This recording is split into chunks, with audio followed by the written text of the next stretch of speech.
네, 윤석열 전 대통령의 영장실질심사가 잠시 뒤 오후 2시 15분부터 서울중앙지법에서 열릴 예정입니다. 법리적인 쟁점과 전망까지 짚어보겠습니다. 오늘은 양재민 변호사, 임주혜 변호사와 함께하겠습니다. 안녕하십니까? 안녕하세요. 네, 윤 전 대통령이 지난 3월 8일이죠. 구속 취소 결정으로 석방된 뒤 한 4개월여 만에 다시 구속기로에 놓였는데 특검팀의 수사 속도가 굉장히 좀 빠른 것 같아요. 그러니까 수사 개시한 지 3주도 되지 않아서 구속영장을 청구했죠. 그렇습니다. 조은석 특별검사의 수사 스타일이 원래 굉장히 신속하고 빠르게 진행한다. 이 부분도 물론 고려 요소가 될 수 있겠지만 일단 내란 특검에서는 윤석열 전 대통령에 대한 신병을 확보하는 것이 이후 진행해 나갈 수사에 있어서도 훨씬 도움이 된다고 판단을 한 것 같습니다. 일단 내란 혐의 같은 부분에 대해서 이미 헌법재판 과정을 거쳤고 상당 부분 수사가 진행이 되어서 이미 공판이 진행 중인 상황이기 때문에 구속 가능한 그런 혐의들, 물증들을 확보했다는 자신감도 담겨 있는 것 같고요. 그리고 이 수사 과정에서 관련자들의 진술이 윤석열 전 대통령의 변호인이 입회했을 때와 그렇지 않았을 때 차이가 발생하고 있는 점을 근거로 해서 구속 상태로 이제 재판과 수사가 이어지지 않으면 증거 인멸의 우려가 있다. 이 부분을 강조하면서 전격적으로 굉장히 빠르게 구속영장을 청구한 것으로 보여집니다. 윤 전 대통령은 심사에 직접 출석할 예정인데, 그러니까 피의자가 영장실질심사에 직접 이렇게 출석하는 게 좀 일반적이라고 볼 수 있습니까? 네, 일반적이라고 볼 수 있습니다. 그런데 간혹 이제 영장실질심사에 불출석하는 경우도 있는데요. 그것은 이제 포기를 하는 겁니다. 예를 들어서 내가 반성의 의미로서 이 죄를 뉘우친다라는 의미로 그냥 겸허하게 결과를 받아들이겠다라고 해서 그냥 포기를 하는 경우도 있고요. 그게 아니라 어차피 발부될 것이기 때문에 뭐 다퉈도 큰 실익이 없다라고 판단이 되는 경우에는 또 불출석함으로써 영장실질심사라는 어쨌든 다퉈볼 수 있는 기회가 마련이 되어 있지만 그것을 그냥 포기하는 그런 경우도 있고요. 다만 윤 전 대통령의 스타일은 워낙 본인이 법에 대해서 이제 지식이 풍부한 사람이고 오랜 시간 형사 재판이라든지 소송 절차에 임했던 그런 사람인 만큼 모든 절차마다 굉장히 본인이 직접 출석하고 직접 다투고 이런 모습을 과거에도 보여왔습니다. 그런 걸 보자라고 한다면 이번에도 출석이 예상되는 상황이었고 아마도 오늘 출석해서도 지금 특검 측의 영장 청구가 굉장히 부당하다, 무리하다라고 다투고 있는 만큼 만약에 가능하다면 본인이 발언의 기회를 얻어서 또 몇 마디 하게 되는 그러한 상황이 펼쳐질 수도 있을 것 같습니다. 네, 지금 이 시각 윤 전 대통령의 서초동 사저부근 모습 보고 계신데요. 지지자들이 모여서 지금 시위를 하고 있고 경찰들도 모여 있는 그런 모습 보고 있는데 이제 시간이 15분 정도밖에 남지 않았기 때문에 잠시 뒤에 윤 전 대통령이 탄 차가 나오지 않을까 지금 예상이 되고 있습니다. 오늘 법원으로 들어가면서 어떤 입장을 또 밝힐까요? 어떻게 예상하세요? 사실 윤석열 전 대통령의 사저에서 지금 구속영장 실질심사가 이루어진 장소까지 차로 5분 정도면 이동을 하거든요. 그렇다면 시간에 임박해서 이동을 할 텐데 오늘 좀 중요한 의미를 가질 수 있는 것이 만약 구속이 다시 되게 된다면 사실상 어떤 지지자들 앞에 모습을 드러내면서 이야기를 남길 수 있는 기회로서 오늘이 굉장히 중요한 의미를 가질 수도 있거든요. 네. 지금 여러 차례 내란죄 형사 공판이 진행되는 과정에서는 별다른 말을 크게 메시지를 내지는 않았습니다. 뭐 지지자들을 향해서 뭐 미소 정도를 보인다거나 손인사 정도만 외에는 어떤 언급을 하지는 않았는데 구속영장 실질심사라는 그 자체의 의미도 갖고 있잖아요. 또 유무죄를 판단하는 것은 아니지만 앞으로 구속이 될지 아니면 불구속 상태에서 재판을 이어갈지를 판가름하는 굉장히 좀 의미 있는 상황이기 때문에 적어도 구속영장 실질심사를 받으러 들어가면서 어떤 짤막하게나마 본인의 입장을 표명할 가능성은 있어 보입니다. 다만 워낙 민감한 시기입니다. 직접 출석하는 부분도 그렇고요. 오늘 이 구속영장 실질심사에서 만반의 준비를 하고 나왔을 것이기 때문에 들어가는 그 과정에서도 오히려 구속영장 실질심사에만 좀 집중을 하겠다. 결과로서 나의 어떤 입장을 표명하겠다. 이런 의지라면은 오늘도 그런 인사라던가 지지자들을 향한 메시지는 생략을 하고 바로 또 들어갈 가능성도 또 있어 보입니다. 네. 이 시각 서울중앙지법 앞의 모습도 보여드리고 있습니다. 조금 전에 있었던 윤 전 대통령의 사저에서 출발해서 이제 이곳으로 오게 되는데요. 거리가 이제 길지 않기 때문에 짧은 시간 안에 도착을 할 것으로 보입니다. 오늘 어떻게 보면 그 짧지 않은 시간 동안 진행이 될 텐데 영장 실질 심사 전체적인 절차는 어떻게 됩니까?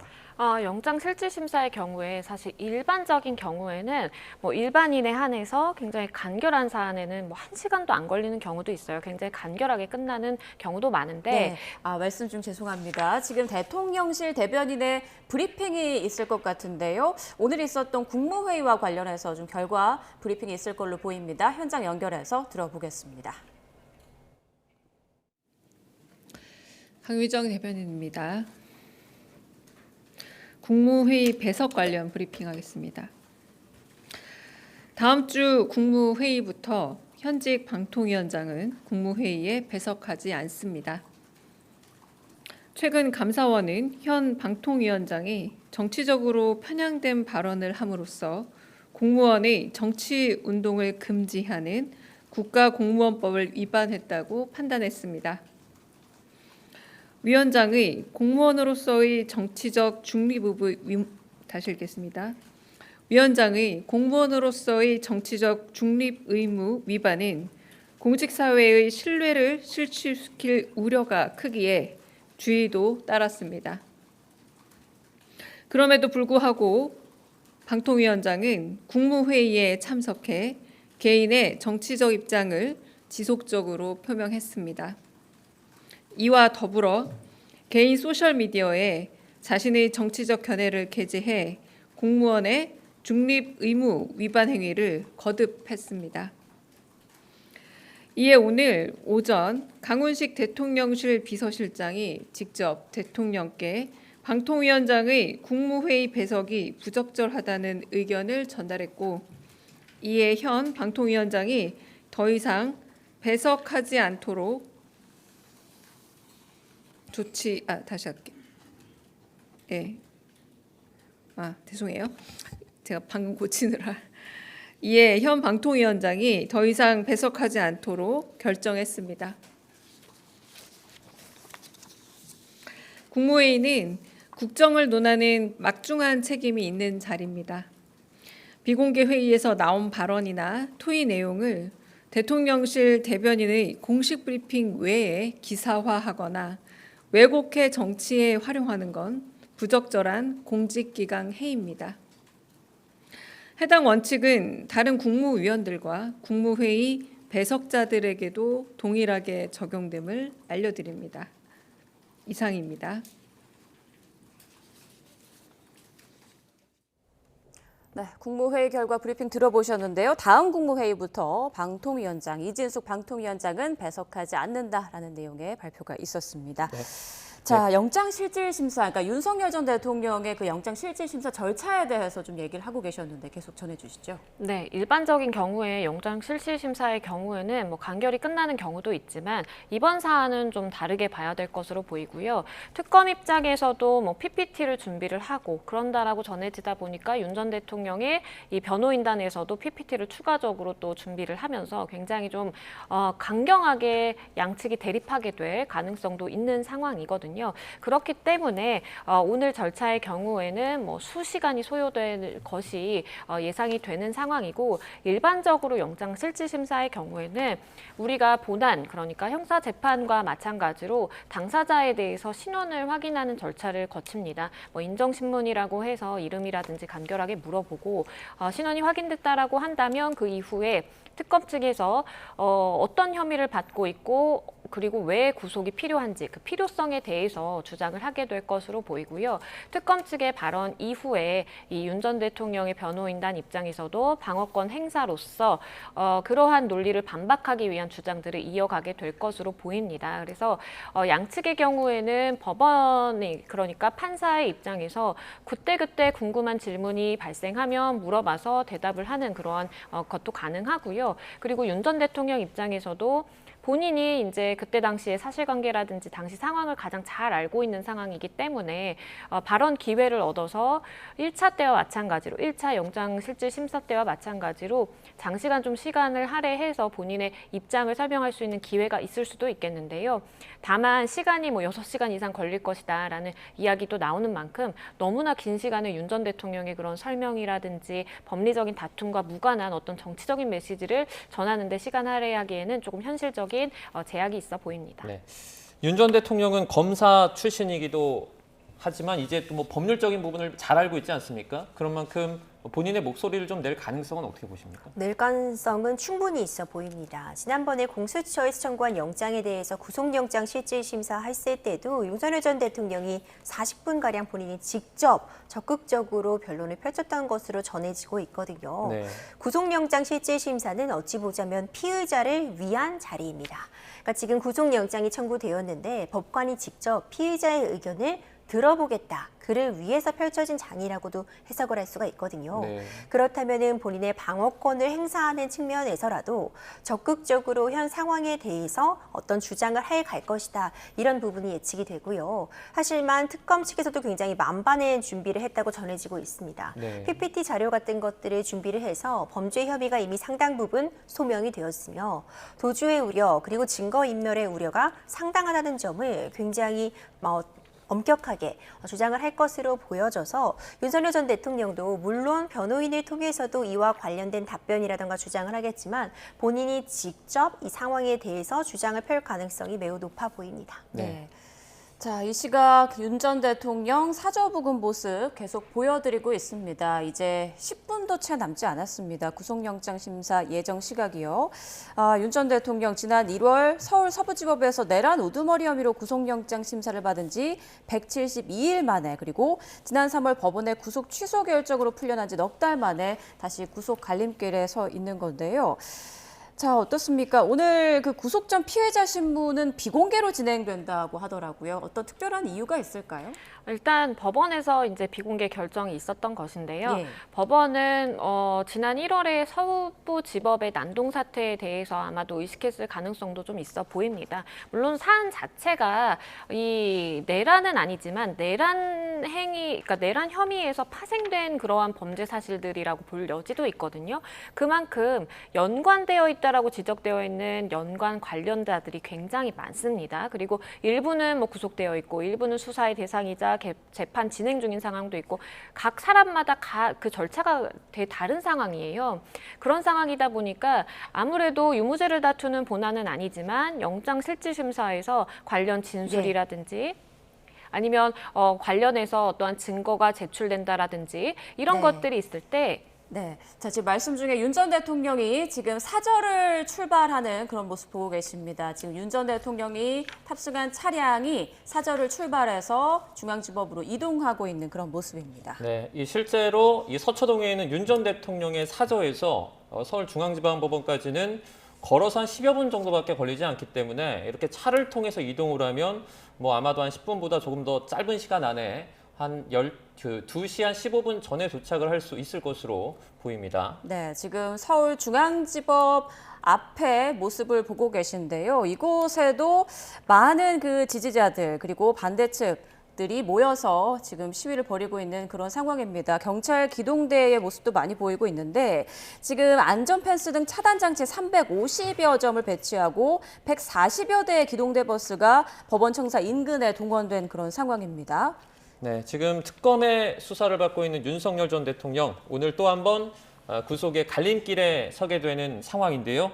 수사에 박차를 가하고 있는 내란 특검이 정점이라고 부를 수 있는 윤 전 대통령의 네. 신병을 확보할 수 있을지 주목됩니다. 네, 조금 전 윤 전 대통령이 탑승한 차량이 이곳 앞을 지나갔고요. 잠시 뒤에 법원에 이제 출석할 때 어떤 메시지를 밝힐 것인가 이 부분도 주목이 되고 있는 그런 상황입니다. 네, 지금 차량이 들어오고 있습니다. 네, 오늘 이제 2시 15분부터 남세진 영장전담 부장판사의 심리로 윤석열 전 대통령의 구속영장 심사가 열리게 됩니다. 이르면 아마 오늘 늦은 저녁, 더 늦게 되면 내일 새벽쯤에 이 구속영장 발부 여부가 그 결과가 나올 것 같습니다. 네, 자 윤석열 전 대통령 이제 중앙지법에 도착을 했습니다. 2시 15분에 구속심사가 시작될 예정이기 때문에 지금 5분 정도밖에 남지 않은 상황에서 도착했고요. 윤 전 대통령은 오늘 직접 법정에 나와서 신문에 참여하겠다 이렇게 입장을 밝혔었고요. 특검 출범 후 조사를 위해 출석하는 과정에서는 어떤 말도 하지 않았습니다. 그리고 내란 우두머리 혐의의 그 재판에 출석하면서도 취재진들의 여러 질문에 침묵만 지켜온 그런 상황인데 오늘은 어떤 메시지를 내놓을지 그 부분에 관심이 쏠리고 있습니다. 네, 이제 특검팀에서는 윤 전 대통령의 대면 조사에 참여를 했었죠. 박억수, 장우성 특검보 그리고 김정국, 조재철 부장검사 등이 참여할 것으로 예상을 하고 있고요. 또 윤 전 대통령 측에서는 김홍일, 배보윤, 송진호, 최명성, 김계리, 유정화 변호사 등이 나설 것으로 알려진 상황입니다. 그리고 실제로 지금 보신 것처럼 윤 전 대통령도 직접 법정에 출석을 하게 됩니다. 네, 특검과 윤 전 대통령 측 신문 과정에서 재판부에 치열하게 소명할 걸로 예상되고 있습니다. 양측 모두 상당한 분량의 PPT를 준비한 걸로 전해지는데요. 자, 지금 변호인단의 모습 조금 전 보셨고요. 윤 전 대통령도 이제 곧 모습을 드러낼 것으로 보입니다. 네, 이번에도 정장 차림에 정돈된 모습으로 모습을 드러내지 않을까 예상되고 있습니다. 네, 들어가기 직전에 아마도 기자들이 또 질문을 할 수도 있는데요. 그 과정에서 어떤 또 답변을 혹시 내놓을지 이 부분도 상당히 주목이 되는 부분입니다. 네. 특검은 내란죄의 경우 유죄 선고 시 중형이 될 가능성이 크고 윤 전 대통령이 수사에 비협조적인 점을 들어서 도망할 염려가 있다. 이렇게 구속의 필요성을 주장하고 있는 그런 상황인데요. 네. 윤 대통령 측에서는 특검 조사에도 모두 응했고 성실히 출석하고 있는 만큼 구속 필요성이 없다는 입장이죠. 네, 윤 전 대통령의 모습을 직접 보고 계십니다. 이제 오늘 있을 구속영장 실질심사에 직접 출석하는 윤 전 대통령인데요. 기자들이 지금 질문을 하고 있는 것 같은데 잠시 현장의 목소리 저희 들어보겠습니다. 체포 집행 당시에 직접 체포 저지하라고 지시하셨습니까? 영장의 관련자들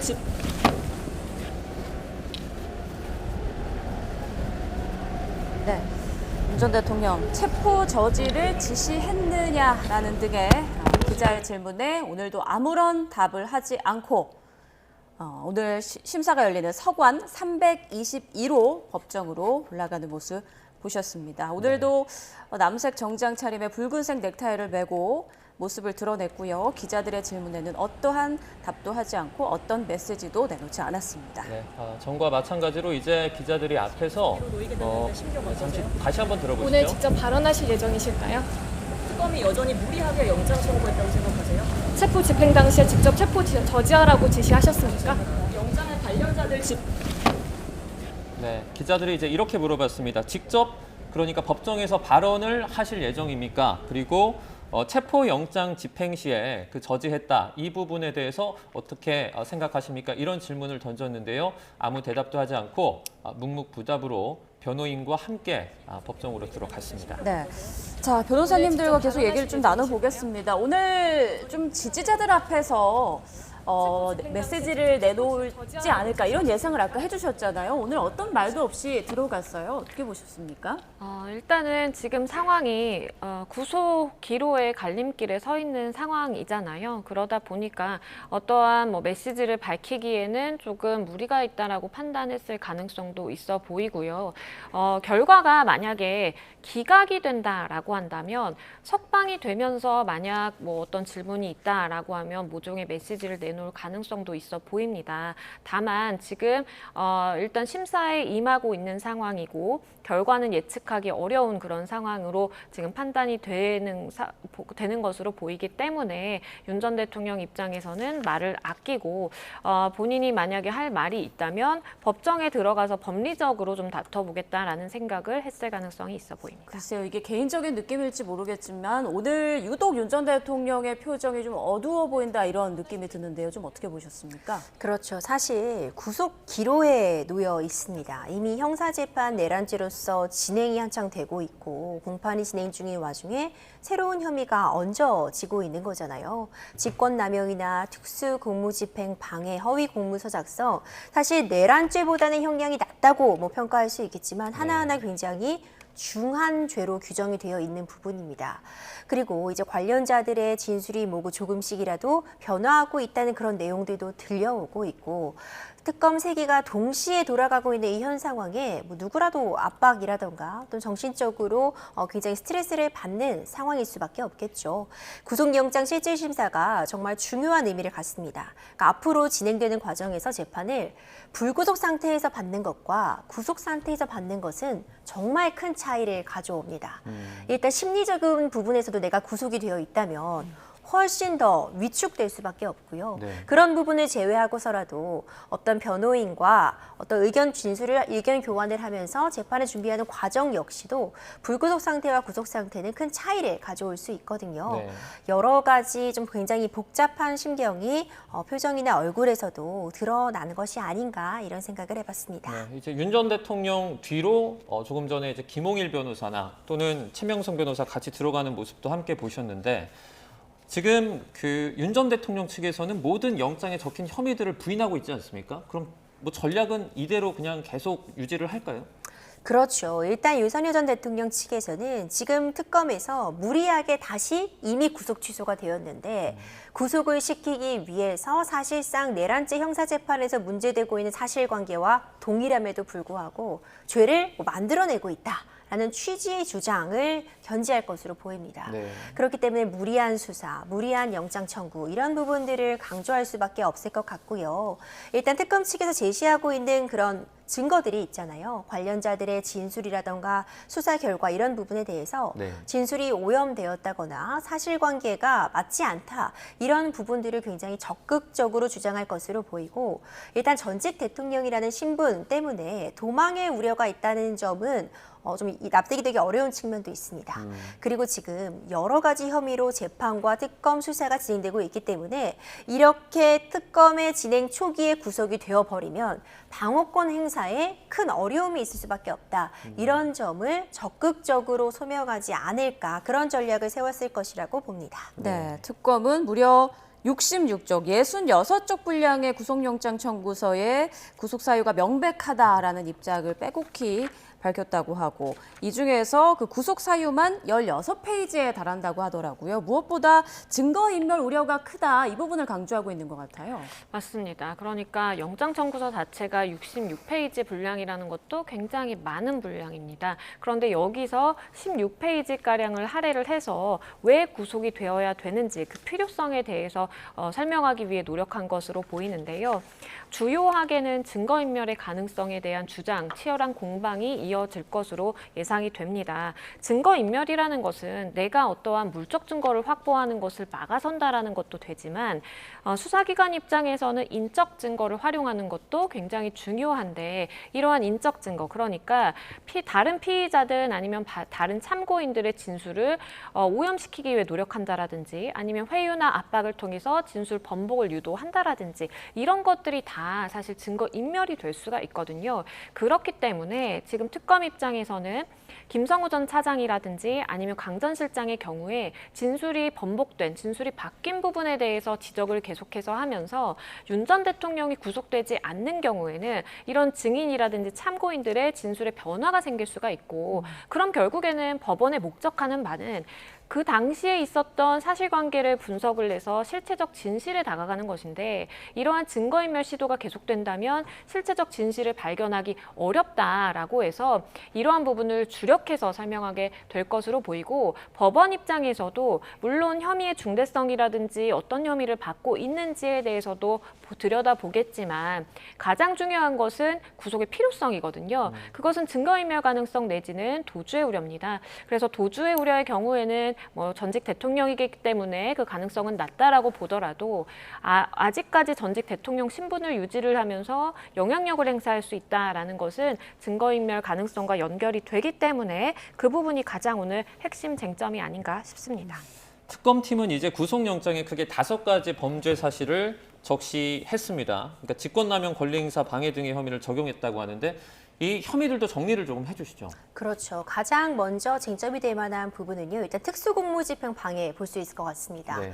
특수공무집행 방해는 이전에 윤석열 전 대통령에 대한 공수처의 영장 발부 그리고 집행 과정에서 그 저지하는 방법이 잘못되었다는 겁니다. 경호처 인력들에게 뭐 총기 사용을 지시했다거나 그 가운데에서 어떤 불법적인 부분들을 자행했다. 이것이 특수공무집행 방해다. 이 부분이 또 한 축을 이루고 있고요. 네. 좀 더 새롭게 지금 쟁점이 되고 있는 부분은 직권남용 부분입니다.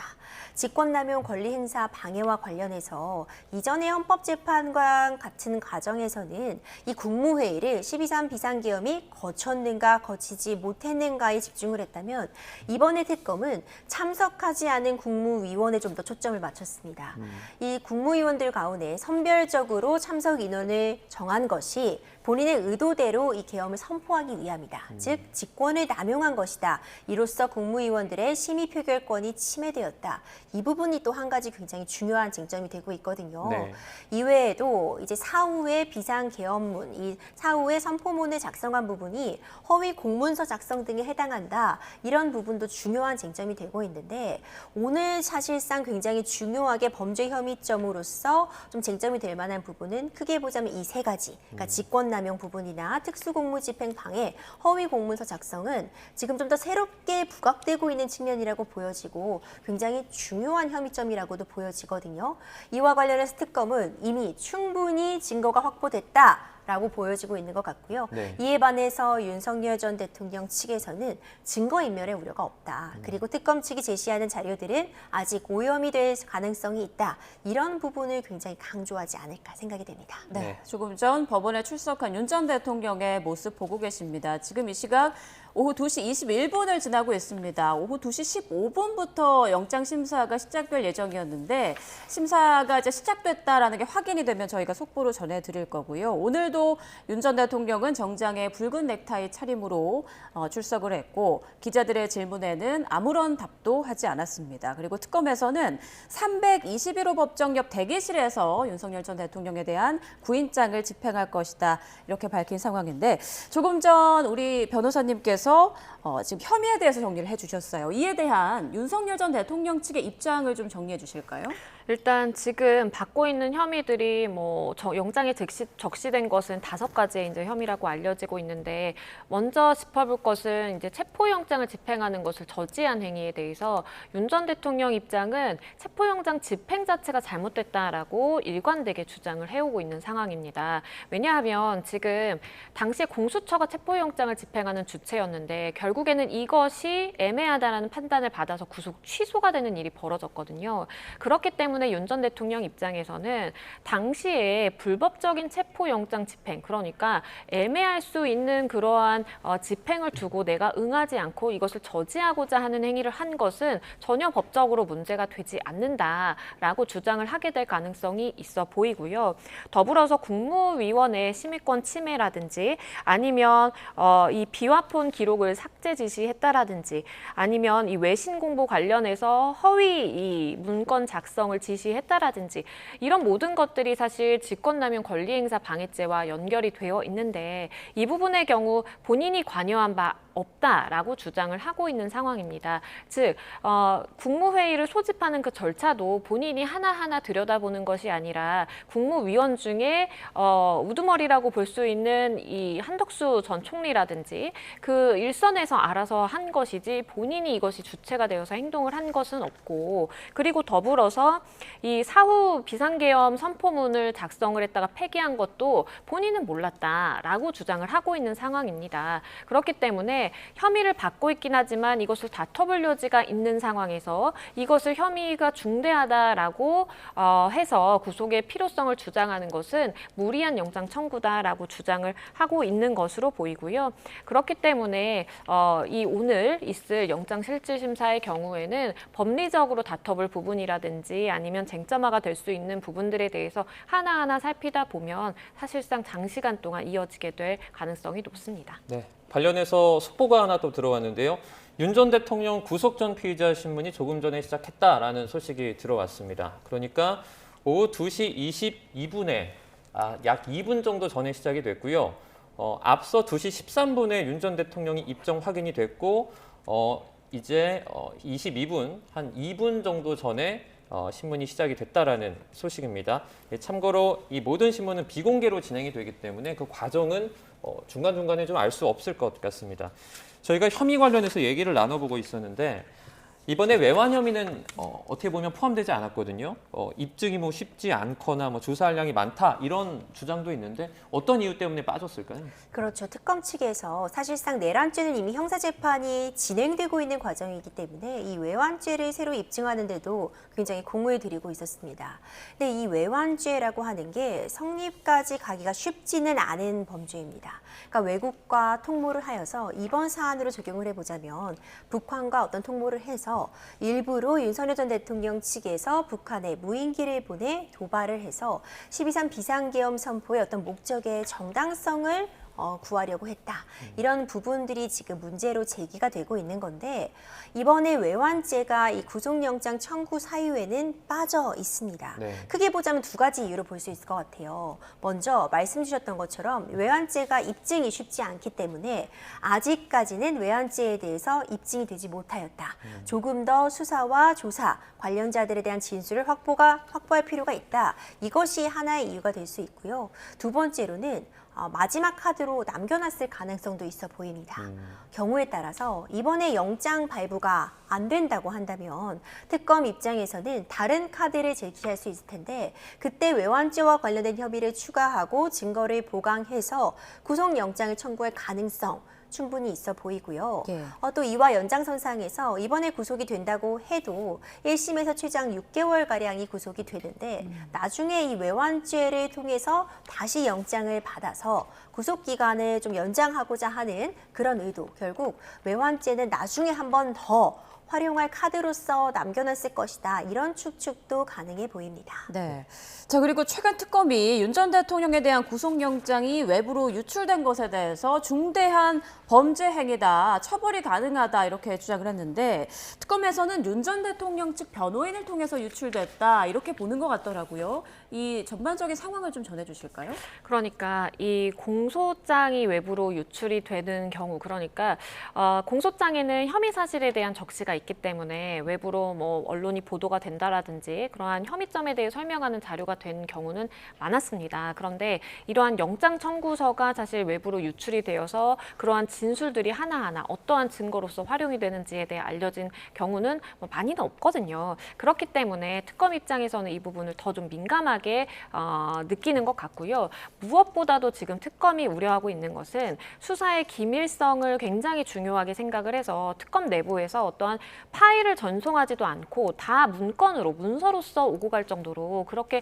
비밀 유지를 위해서 굉장히 노력을 하고 있는 상황에서 이것이 유출됐다라는 것에 대해서 더 사안을 심각하게 바라보고 있는 것 같습니다.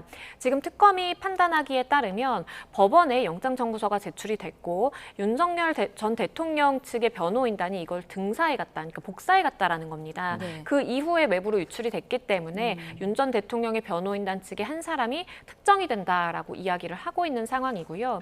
이것을 법적으로 좀 들여다보자라고 한다면 영장 청구서에는 윤 전 대통령의 인적사항이라든지 관련 당사자들의 어떤 정보가 들어 있습니다. 그것은 우리가 개인정보보호법상에서 이야기하는 개별 고유 식별 정보라고 볼 수가 있어요. 그렇기 때문에 개인정보보호법 위반이 된다라는 것이 특검 측의 설명이고요.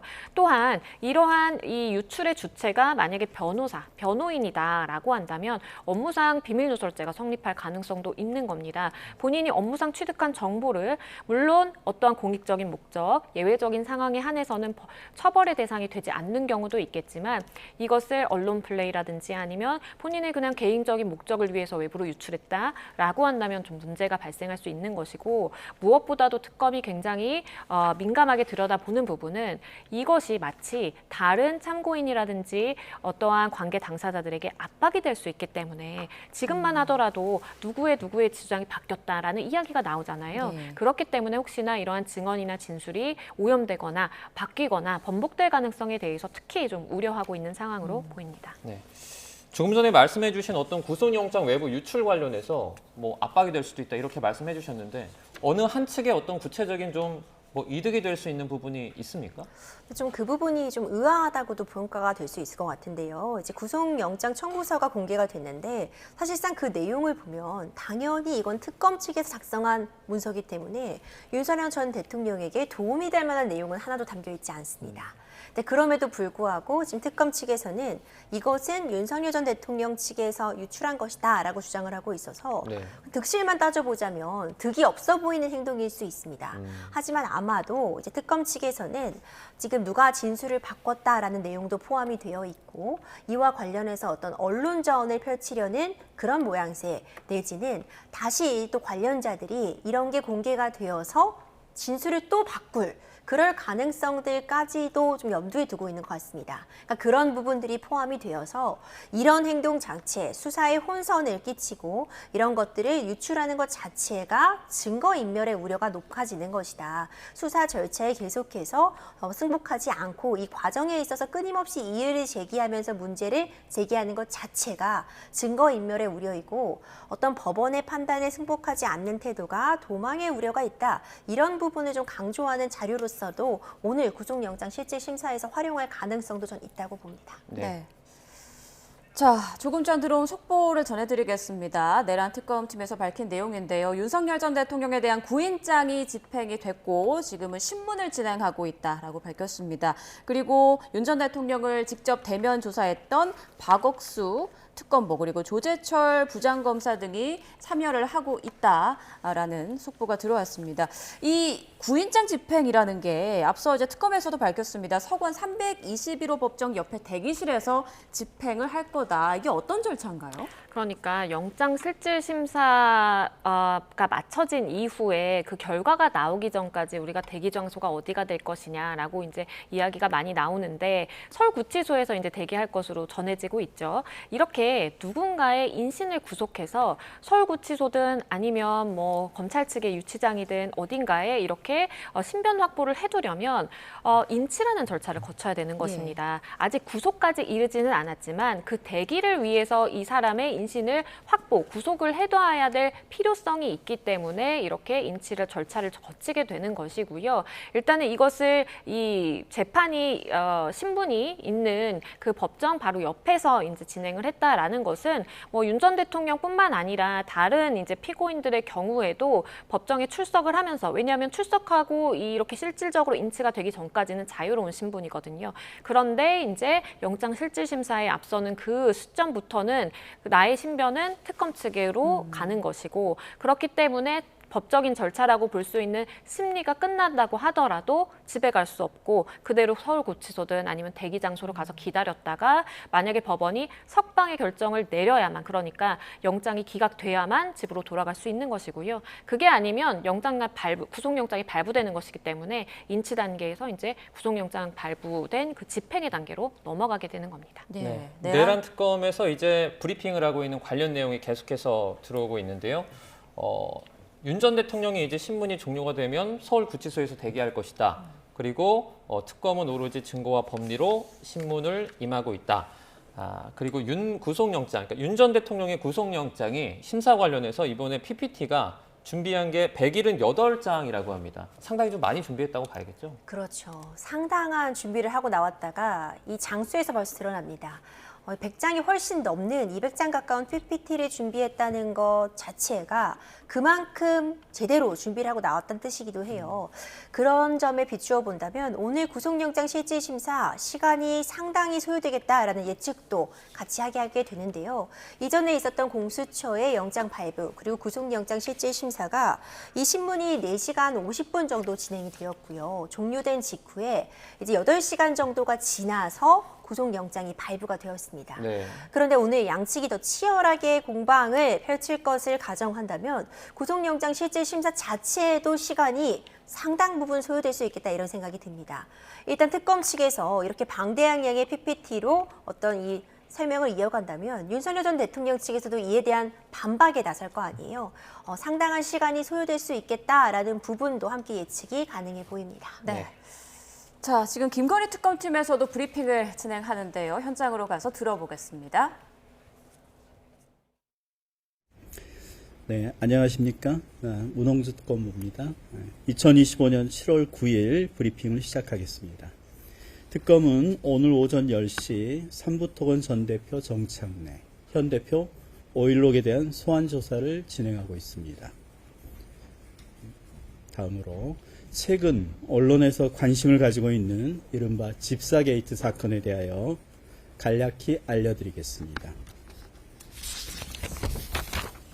특검은 지난달 준비 기간 중 주식회사 코바나 컨텐츠 관련 전시회에 협찬하여 이 사건 수사 대상이었던 사람들이 렌트카 관련 회사를 설립한 후 도이치모터스로부터 사업상 특혜를 제공받고 2023년 각종 형사 사건 및 오너리스크 등이 있는 것으로 보여지는 대기업, 금융회사 등으로부터 이해하기 어려운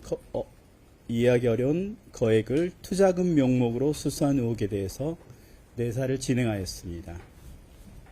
그 과정에서 속칭 집사로 불리던 이 사건 주 피의자인 김모 씨가 이 사건 언론의 취재가 이루어지던 올해 4월 해외로 출국하여 지금까지 귀국하지 않고 있는 사실, 또 사무실과 가족들이 주소지를 이전한 사실을 확인하였습니다. 이에 특검은 해외 도피 및 증거인멸 정황이 있다고 보여 증거인멸 방지를 위한 신속한 수사 진행이 필요하다고 판단하고 최근 수사에 착수하였습니다. 특검법은 제2조, 제1항, 제1호에서 도이치모터스 관련 부당이득 취득 사건, 제2호에서 코바나 컨텐츠 관련 전시회 협찬 의혹 사건, 제12호에서 김건희가 대통령의 지위를 이용하여 사적 이익을 추구한 의혹 사건, 또 제16호에서 사건 수사 과정에서 인지된 관련 범죄 행위를 수사 대상으로 정하고 있습니다.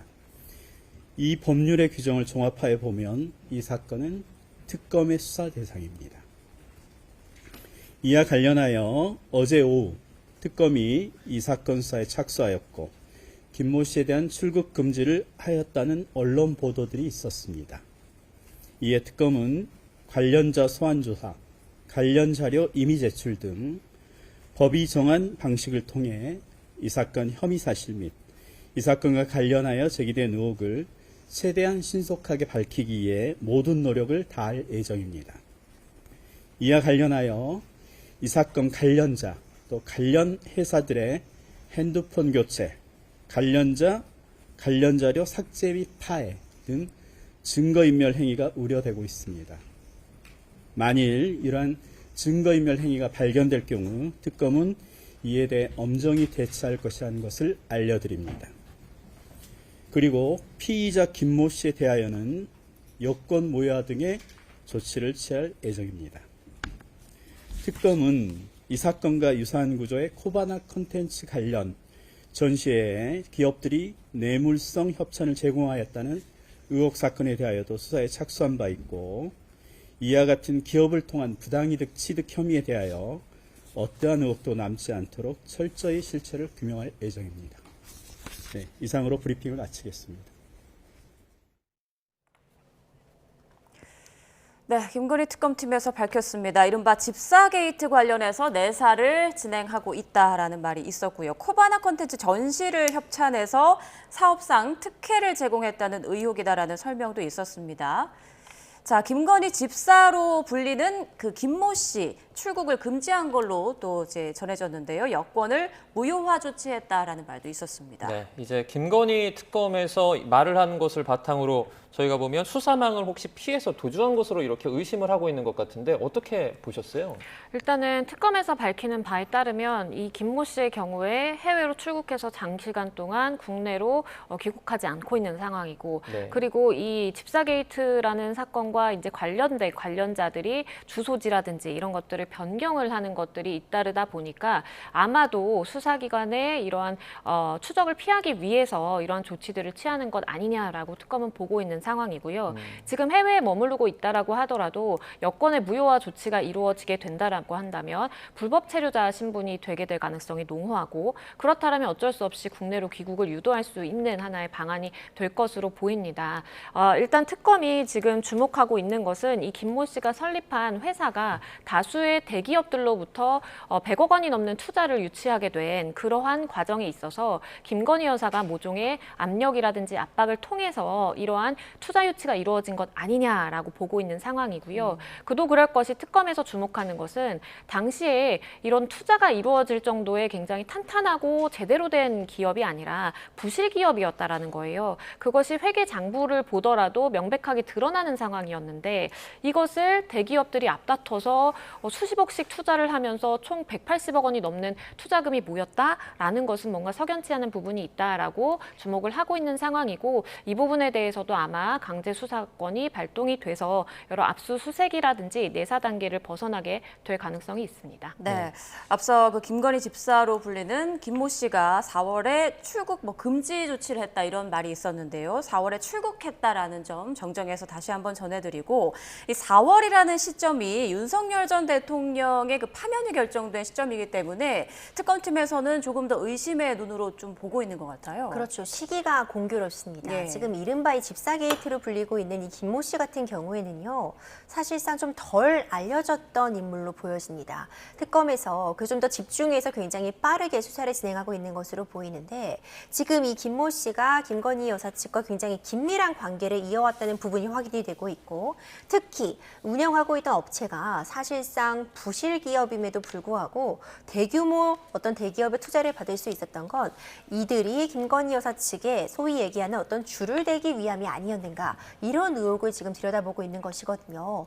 출국 시기가 좀 공교로워 보입니다. 4월이라고 한다면은 결국 윤석열 전 대통령이 파면이 되고 김건희 여사에 대해서도 본격적으로 어떤 수사의 시작을 알렸던 그 시점으로 보기 때문에 어떤 증거 인멸이라던가 수사를 피하기 위해서 출국한 것이 아니냐 이 부분을 좀 특검 측에서 집중하고 있는 것으로 보여집니다. 네, 이제 피의자 김모 씨입니다. 지난 4월에 출국한 후에 귀국을 안 하고 있는 상황인데 특검팀에서는 증거인멸 행위가 발견이 되면 엄정히 대처하겠다 이렇게 말했거든요. 만약에 발견되면 어떤 조치가 가능합니까?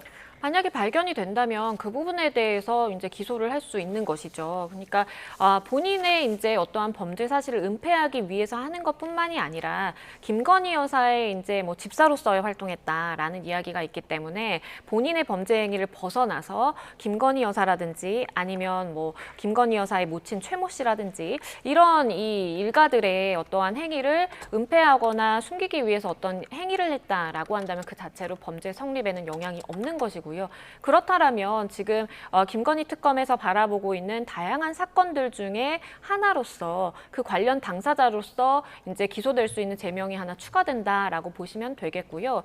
김건희 특검의 경우에는 지금 워낙 방대한 양에 대해서 수사를 진행하고 있지만 나름의 굉장히 체계적으로 각 팀마다 전문성을 가지고 팀을 꾸려서 수사를 개진하고 있는 상황입니다. 그렇기 때문에 전격적으로 압수수색을 단행한다라든지 공천 비리 관련해서도 사실상 윤상현 전 의원도 그 자리에 없는 상황에서 압수수색이 단행될 정도로 기밀성을 가장 중요시하면서 수사가 이루어지고 있는 그런 상황이거든요. 그렇기 때문에 그러한 연장선상에서 봤을 때 이러한 김모 씨에 대한 집사 게이트 관련된 수사도 과거에는 굉장히 주목을 받거나 이목을 집중시키는 그런 사건은 아니었지만 삼부토건이라든지 여러 주가 조작 사건과 더불어서 공천 개입 사건과도 더불어서 이제는 조금 수면 위에 올라와서 특검이 주목하고 있는 그런 하나의 사건으로 다뤄지게 될 가능성이 있습니다. 네.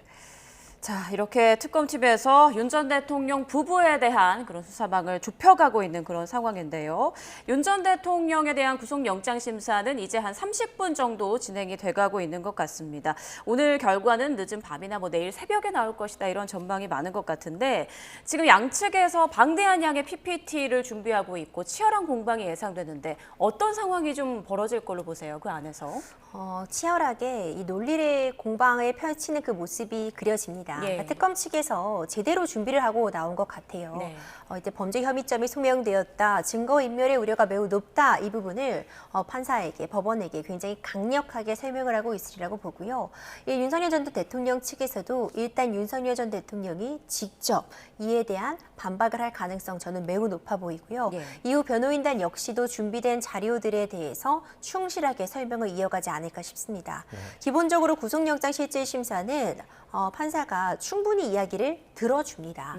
어떤 구속을 하냐 마냐 피의자가 본인의 의사를 펼 수 있는 자리이기 때문에 충분한 이야기를 들어줄 것이라고 보고 오늘 이 구속영장 실질심사 자체도 시간이 상당히 걸리고 최종적으로 결정이 나기까지도 저는 꽤 오랜 시간이 걸리지 않을까 생각이 됩니다. 네, 이제 윤 전 대통령에 대한 구속영장 심사 약 20분 정도 진행이 됐는데요. 지금 시간쯤에는 뭐 PPT를 준비했다고 하니까 관련된 어떤 서로의 어떤 그런 공방이 오갑니까? 아니면 한쪽 얘기만 진행하는 순서일까요? 일단은 공방이 오고 갈 가능성도 있어 보이기는 합니다. 근데 문제는 이제 준비한 PPT 양이 워낙 방대하다 보니까 그것을 설명하는 시간 자체가 굉장히 오래 걸릴 것으로 보이고요. 일반적으로 영장 실질심사의 경우에는 이 재판부 입장에서 어떠한 혐의 사실을 받고 있는지 그리고 그러한 요건들에 대해서 설명을 하게 됩니다. 그 이후에 당사자들이라든지 양측에게 발언의 기회를 줌으로써 이 피고인에 대해 물어볼 것을 물어보고 공방이 이어지는 그런 형태거든요. 그리고 언제라도 법원이 이제 재량으로서 이 양측에 궁금한 것은 자유롭게 물어보고 그것에 대한 답을 얻을 수가 있기 때문에 그러한 절차를 거치게 된다면 재판장 입장에서는 어떤 것을 주요하게 바라보고 있구나, 어떤 것에 대해서 이 규명하기를 원하는구나 라는 것에 대해서 조금의 힌트를 얻을 수도 있겠고 그때마다 내부의 상황이 변하는 것을 따라가면서 변호인단이라든지 특검팀에서도 그 전략을 조금씩 바꿔가면서 전략 구사를 할 수 있다라고 봅니다. 네. 자, 내란 특검팀에서 윤 전 대통령 구속심사와 관련해서 브리핑을 진행한 내용 다시 한번 좀 정리를 해드리겠습니다. 일단 윤 전 대통령에 대한 구인장 집행된 뒤 신문을 진행하고 있는 상황이고 신문이 종료되면 서울구치소에서 대기할 것이다 이렇게 밝혔습니다. 그리고 특검은 오로지 증거와 법리로 신문에 임하고 있다라는 발표도 있었습니다. 네, 그리고 윤 전 대통령의 구속영장 심사 관련해서 준비한 PPT가 200장에 가까운 178장을 준비를 했다라는 소식도 있고요. 특검보와 검사들이 이 영장 심사를 나눠서 이 PT를 계속 진행할 것 같다. 또 공방이 이루어질 수도 있다라는 소식이 들어왔습니다. 네, 그리고 공방이 이루어지는 가운데 잘 아는 사람이 현장에서 대응하겠다라고 또 밝힌 것으로 전해집니다.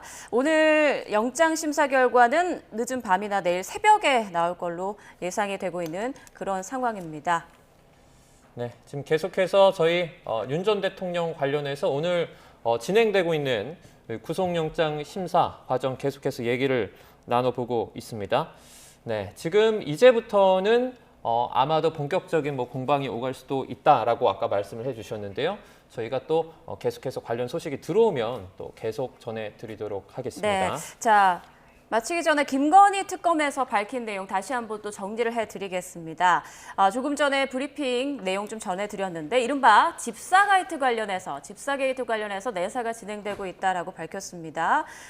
코바나 콘텐츠 전시를 협찬해서 사업상의 특혜를 제공했다는 의혹이고요. 김건희 집사가 지난 4월에 출국을 했고 여권은 무효화 조치가 된 상황이다라고 밝혔습니다. 김건희 집사의 그 해외 도피 및 증거인멸 우려가 있는 상황이고 집사 의혹을 최대한 신속하게 밝히기 위해서 모든 노력을 다하고 있다라는 말도 있었습니다. 네, 김건희 특검 전시회 관련 기업에서 이제 뇌물성 수수 의혹도 수사를 하고 있다라고 밝혔고요. 어떤 의혹도 남지 않도록 철저하게 수사를 하겠다. 그리고 언급해드렸던 집사 김모 씨 관련해서 만약에 해외 도피면 여러 가지 조치를 하겠다라고 말했습니다. 집사 게이트 관련해서 이제 그제 압수수색 영장을 청구한 상황이고요. 만약에 이제 문제가 있다면 최대한 빨리 대응을 하겠다 이렇게까지 언급을 했습니다. 네, 영장을 청구했지만 서울중앙지법에서 특검법 대상이 아니라면서 영장을 기각했다고 밝혔고요. 압수수색 영장을 재청구할 가능성이 있다면서 특검법 대상이 맞다라고 특검 측에서 밝혔습니다. 자, 이렇게 김건희 특검에서 삼부 토건 주가 조작 의혹 그리고 윤석열 전 대통령 부부의 공천 개입 의혹에 이어서 이른바 집사 게이트 관련해서도 지금 내사를 진행하고 있고 수사에 속도를 내는 그런 모습입니다. 관련해서 또 소식 들어오면 추가로 전해드리겠습니다. 자, 두 분과는 여기서 인사 나누겠습니다. 양지민 변호사, 임주혜 변호사와 함께했습니다. 고맙습니다. 고맙습니다.